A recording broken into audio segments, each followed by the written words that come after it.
So, are the rumors true? I'm talking about those horrifying stories you've heard about the home care industry and caregivers. Do they have any validity to them? Is it real? It's just a bunch of fluff.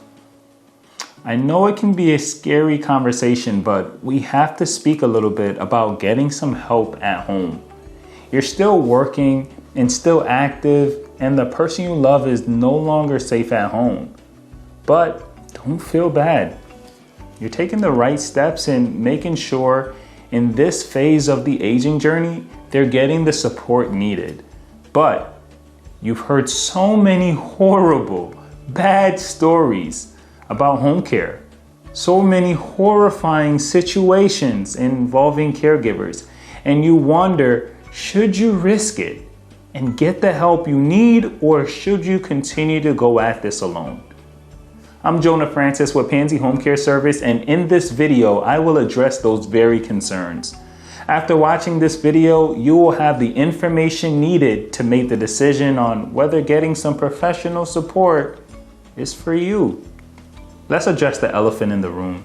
Some of those stories you've heard are real, but they're not the norm. They make up a very minor portion of the senior care industry as a whole.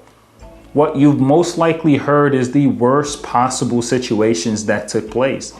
Those are the situation that gets most of the attention on the news, and you think it's the norm. Those are the situation that gets piled on top of with other previous worst case scenarios, which leads you and everybody else for that matter to believe it's the norm. But I'm here to reassure you that it is not. Home Care Pulse, one of the leading reporting agencies in the home care industry, did a survey on caregivers, asking why they chose to join this industry. And I'm telling you, it's not for the money. It was found that by an overwhelming margin, most caregivers join this industry due to a higher calling. Again, not for the money. Care is what they are good at. Care is who they are. It provides them with purpose. These are people who make up the majority of caregivers. These are people that are the unsung heroes of the healthcare industry, not those caregivers you've heard about on the news.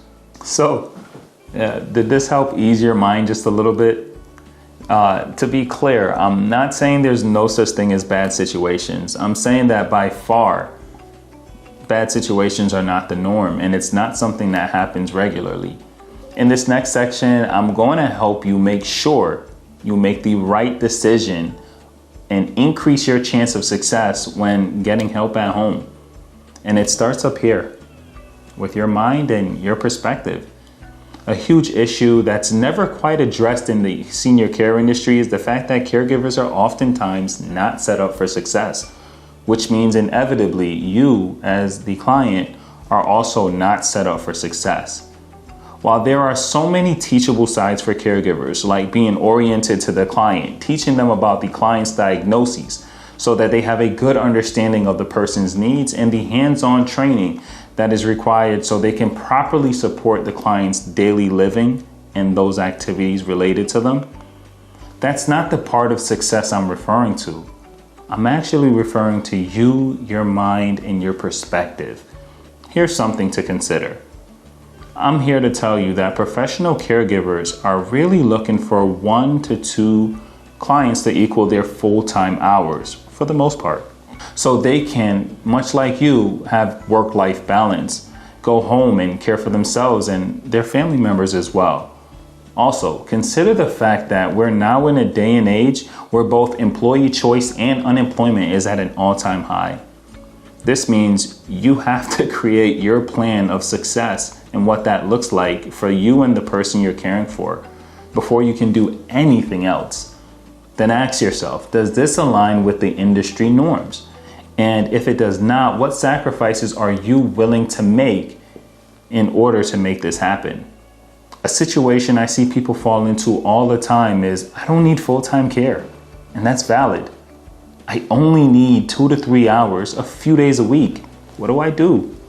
Gotta ask yourself, is this going to get you to the success you're looking for? Does that equal success? And my answer is it depends on what your definition of success is.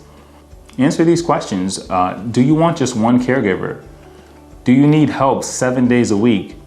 What does consistency mean to you in the short term and the long term? Remember, the fact that caregivers want 1 to 2 clients to make up their 40 hours. Will you be that primary part of their schedule, the entire part of their schedule, or a complementary piece of their schedule? Providing care is rewarding, but tough, and we all need help at a certain point in time. So don't let what you've heard deter you from getting the help you need for the person you love. Define your idea of success when it comes to care, and if you need help finding the right solution for your loved one, download our free guide on senior care. My name is Jonah Francis with Pansy Home Care Service, and I'm here to remind you that you deserve better. Let's do it together. Peace.